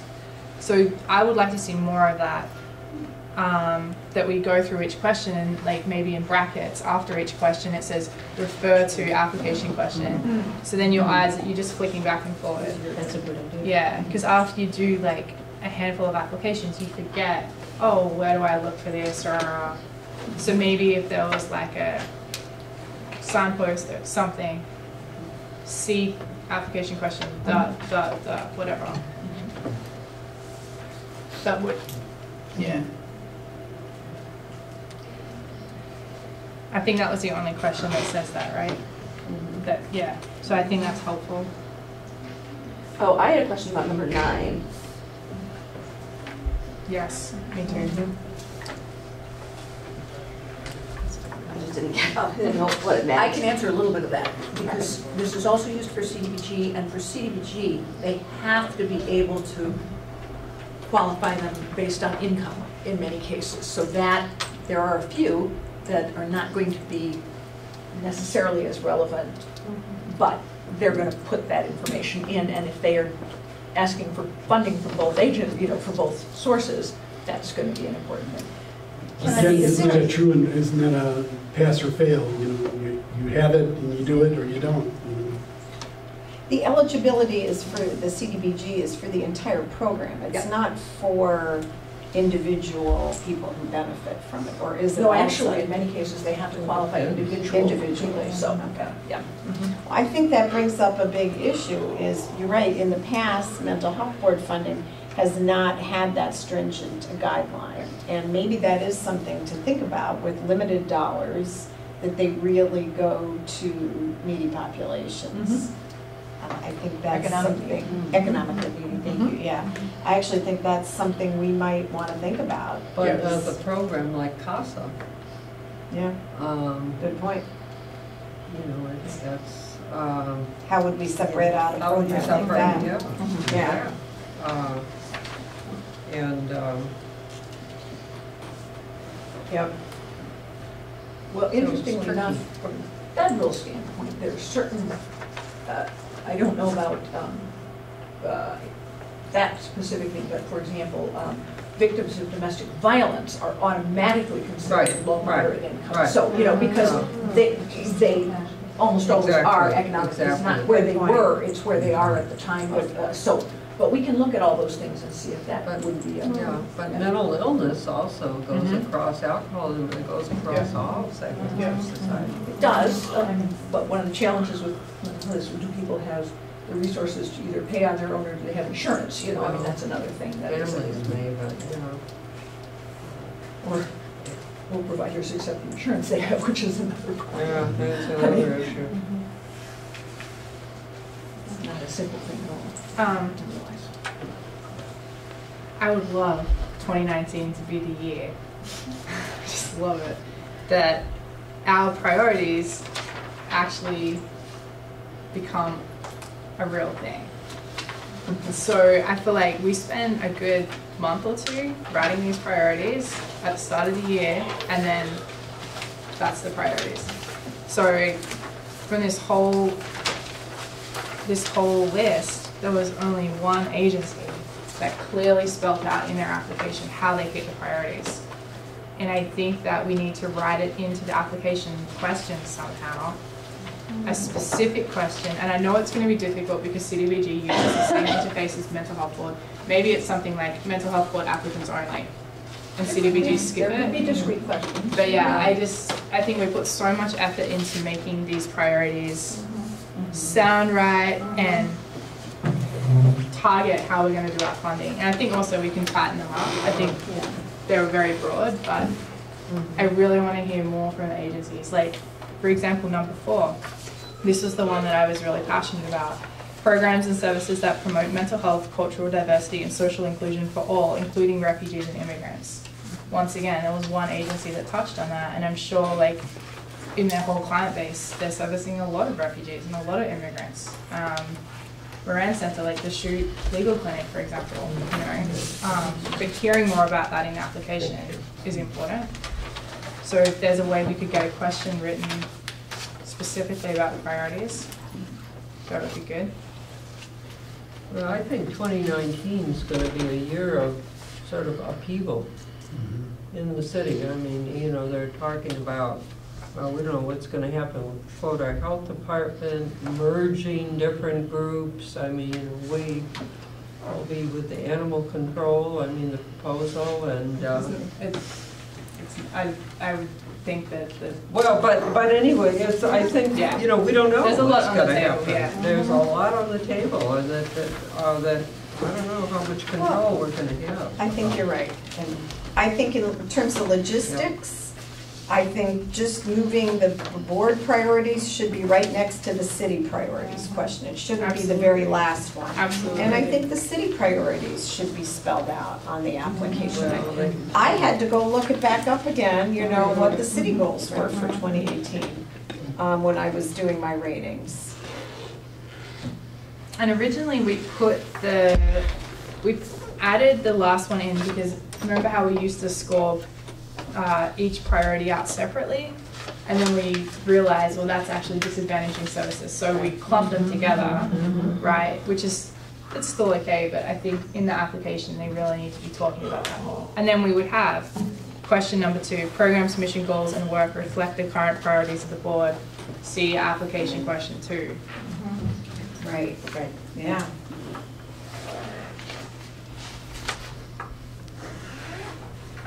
I mean, some of these are minor logistic points, but some of them I think are important to think about. Yeah. But I do think what you caught was the application needs to be clearer than too. Absolutely. So if it's not clear on the application, we're scoring, we're looking all over the place. So Yeah, I think exactly. we have a, Yeah, you know, that's a great point, as you stressed out, like referencing, we can work on that. We won't do it tonight, but I was hoping that our January meeting would be kind of like a 2019 plan meeting, and we could really nail down a lot more of the things that we talked about tonight in terms of funding. Like Mike's suggestion, hey, maybe we put a cap, maybe we cap the amount. Maybe we, I mean, there's going to be popular and unpopular suggestions. Maybe we look at limiting how many consecutive years agencies can, you know, I don't know what the answers are, but I think that we really need to be more intentional about how we're funding and what our priorities are, and then even maybe develop more of a streamlined approach. Like Corinne and Joan had a system last year, you guys have a system this year, but maybe as a board we need to think like what's going to make the most sense.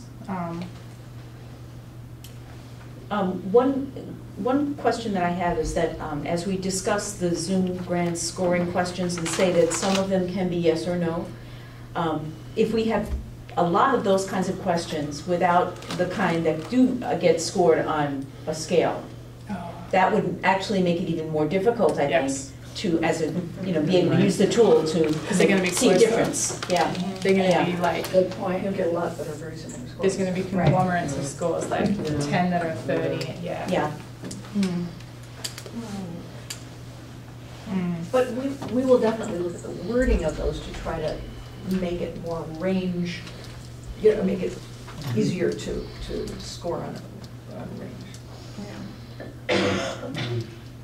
And maybe we could take some time to meet, because we do want to make the questions useful for the board, and so I'm thinking about number 4, programs committed to equity, diversity, and inclusion. While we reference specific things, we could also reference like if programs board is 25% or fewer minorities, that should be a specific score. If it's, there are ranges, so we can attach more concrete things to the scores to give those numbers more weight or more meaning. You've got to be a little bit careful because you have different sizes of boards and stuff. We could get something so complicated. So maybe that's a terrible suggestion. But we'll look at it. But helping quantify it a little bit more would be Right, some way of quantifying. We just have to be careful that it doesn't get so involved that it doesn't work. Well, I think there's the minimum standards that programs have to meet.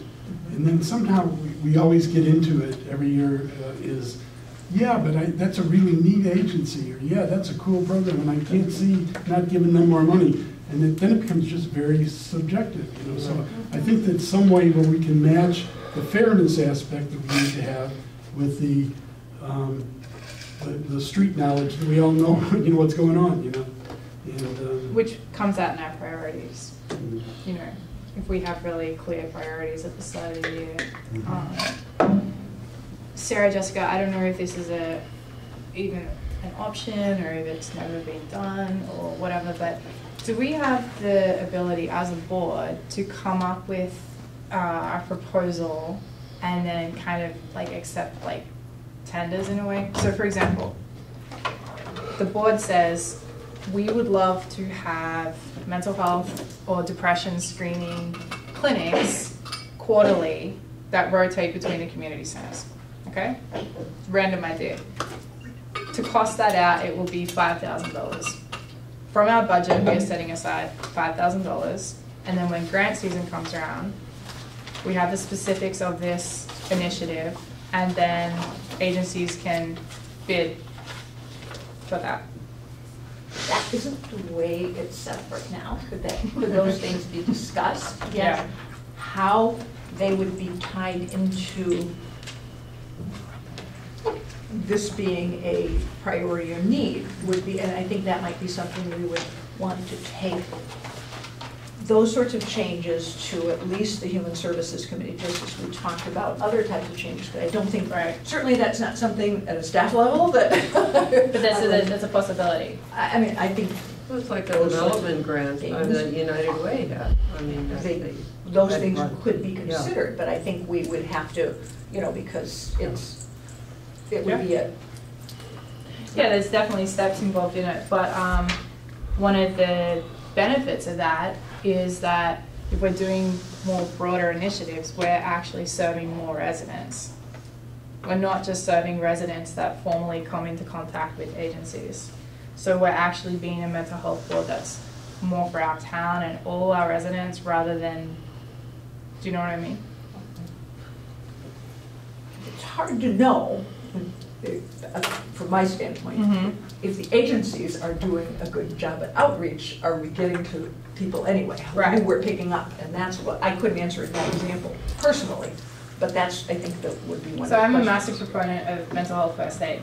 Love mental health first aid, right? I think that everyone should know mental health first aid as much as they should know physical first aid. So we say as a board, this is just an example, hey, we want to offer mental health first aid training. Trilogy does that. Right, Yeah, they have a great. in schools or in community centers. And maybe Trilogy would be one of the groups that apply, or maybe it would be another agency. And then based on like the material that they present, we would then award that and then collaborate with them to get that set up. I think that if you had a very specific scope of work, rather than doing that, then I think that would be taken outside of the application process and done more as a request. Really, it's a contract. This is what we want done. Yep. Give us your bids. It would be more like a bid on a contract, because that would be a more effective way of doing that. They also do the groundwork in terms of costing it all out. But yeah. Yeah, because I think that they would do the groundwork then. Like it's more, they have more of a. well, and I think it's the only fair way to the absolutely organizations that could bid. So, you know, what this takes me to is the idea of working more closely with the health department, because they are kind of set up to develop a program, look for funding for a specific program or a specific priority. And way back in the day, mental health and the health department actually did work together. I'm thinking, you know, 8-10 years ago or whatever. But that would be one way maybe to address some of that. And the other thing it reminds me of is something that has come up on the board before, and that's the idea of doing any advocacy work. If we say one of our priorities is to advocate, you know, for community mental health, is that maybe something? we change the word advocate to educate. Educate, okay. Yep. Something else to think about. Not going to settle that one tonight. No, but I think those are really good ideas and impressions about how the department, how the health department works and how it is structured in such a way that it can put out an RFP, let's say. And maybe this is something that, you know, the mental health board can identify. If we can identify that early enough in the year, we can then ask, you know, and present that to them as something that they may adopt. And I think that's how the original Women Out Walking thing started. It was like, you know, hey, somebody had a good idea, put a program together, very few people joined the first year, and now like a couple thousand people do it every year. And I don't know where the outside funding or where the funding came from, but it really was a very generic process, I think, But that is different in that is done by city staff. Right. And so. We don't have city mental health. Well, but it would be like how the We don't city, have a health educator anymore. And we don't have a health educator, so. be like how You're the right, city. maybe it wasn't helpful, but But it I'm would be kind kind of of like- thinking about using the process and the bones of how the health department might. It's kind of like the city contracting with Trilogy of the library. Yeah, exactly. Well, With that's presence not at the children, library. it's Sorry, presence. presence. Yeah. Presence, sorry. Well, that, keep in mind that the city health department and the city library and all those are still going to, those are things that they're viewing as what they need to do to provide their services. And the mental health board's role is looking at things the city doesn't provide that are needed in the community.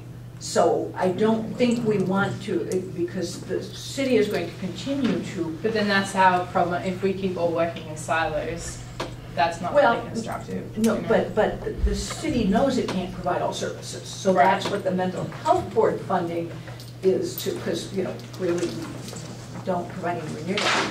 I think that we have to discuss it because the city also does some, although I don't know how much education and outreach will be being done too. So I think these are all things that we should be open to discussion.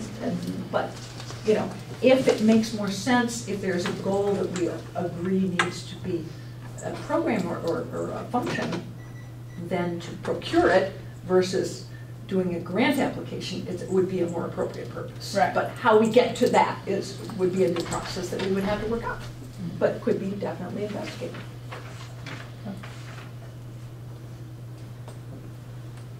Ready to move on? That makes sense. Yeah, but I don't know if we, but, with the, do we want, I know last year we met and there was a committee that went through the Zoom grants questions, I believe. So unless we've covered all the feedback we want on these Zoom grant questions, otherwise I think we need a committee or something. Well, you guys were furiously taking notes, or at least I saw Sarah was, about some of these ideas. So, I think what we could do is we can look at Mhm. the comments and try to make some improvements to these. Okay. and then have bring them- a draft Bring it back. to a That would be meeting. really good.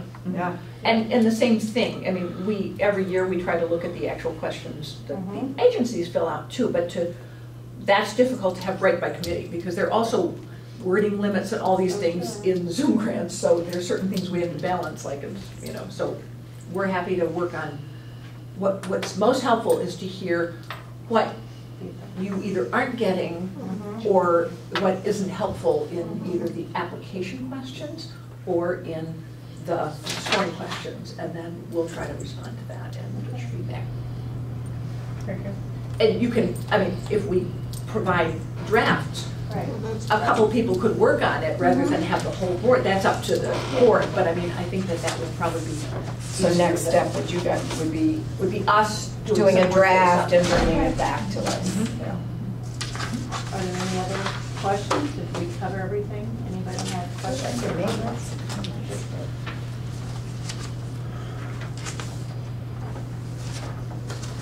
I can just say what I wrote down Yeah. as takeaways,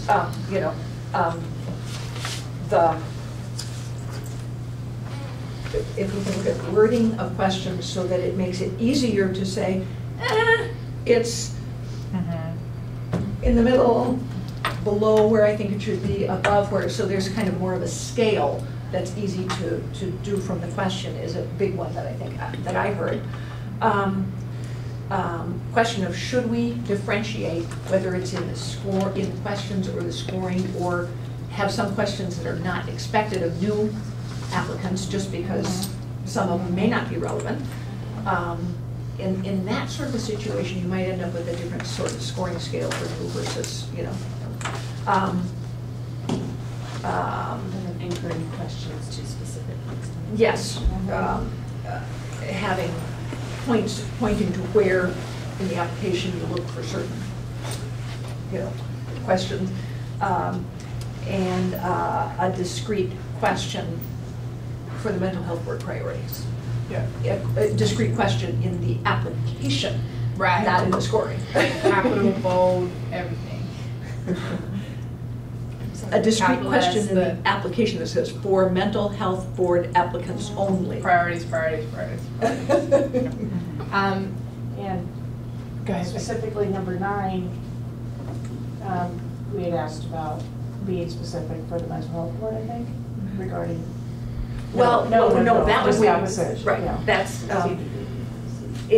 mental health board doesn't have to Right. rely on that, but at Right. the same time, as Corinne pointed out, Yes. it's useful under Yes. certain circumstances, although there are some that, Mhm.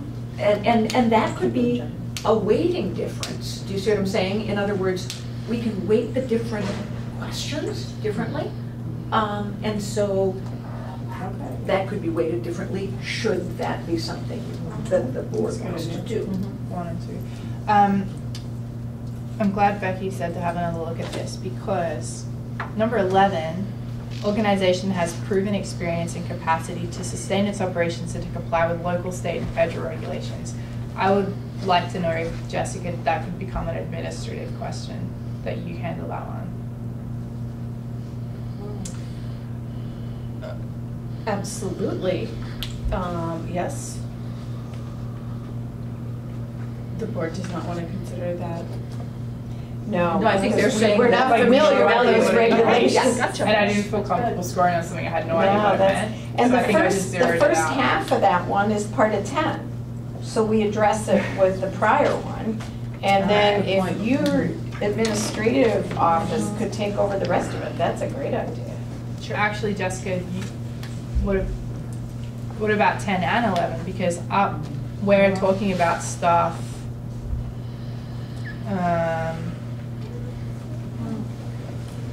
Oh no, we're only talking about the composition of the board composition. We're not talking about the qualifications. So I would think 10, the board would want to Yeah. consider if the staff Yeah. has the capacity Yeah. and expertise. The only other question referring to the staff is number 4, sorry, which is very different. So yeah, but if we could get rid of 11, that would be Sure. nice. 11 will go Sure. to administrative information that Yes. that is scored. Fine.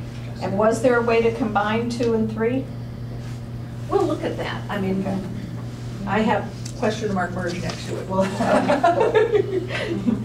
because they are somewhat duplicated. There's a little different twist, but they're, you know, I don't know that they're different enough for it to be merged. Yeah.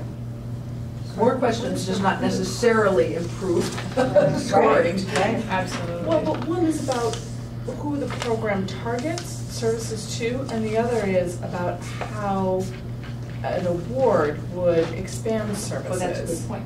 Right. So that's what we're So trying to one get is at. really, number 3 is what they're asking for money going to do more to reach underserved people? But Yeah. maybe we need to word it better. Yes. Yeah. Yeah. Yes. Yep. Well, and did many of the agencies this year say specifically if they got more money, how they were gonna do more equitable? No. No, I didn't think we so. didn't see a lot of that. I kinda missed it if it Well, was it could there. be a differentiating factor, Okay. if we're really looking to. That's a good. But then I think Understood. then that has to be one of the questions in the Yeah. application.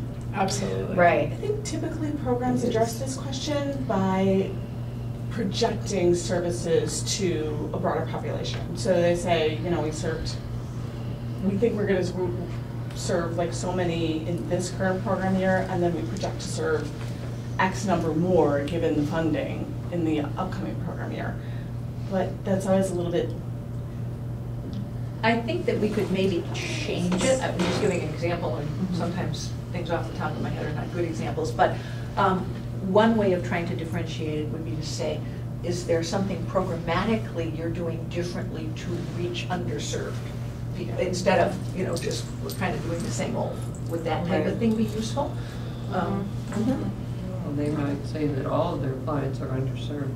And they might. And in some Yeah. cases, that's true, Yeah. but in others, it isn't Right. necessarily. Um, Or hard to reach, you know, or something. Question I have is, I remember months ago when the equity coordinator, Pat, was here, and there was some talk about her reviewing the applications, and, I mean, did that happen? Oh, yeah. Yes, it did.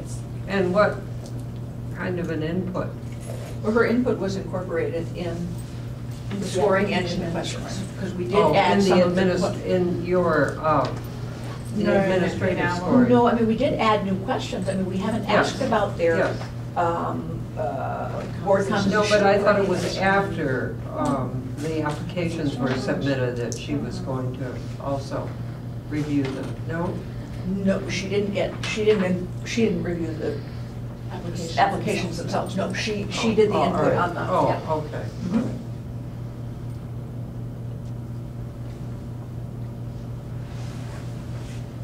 Any other things?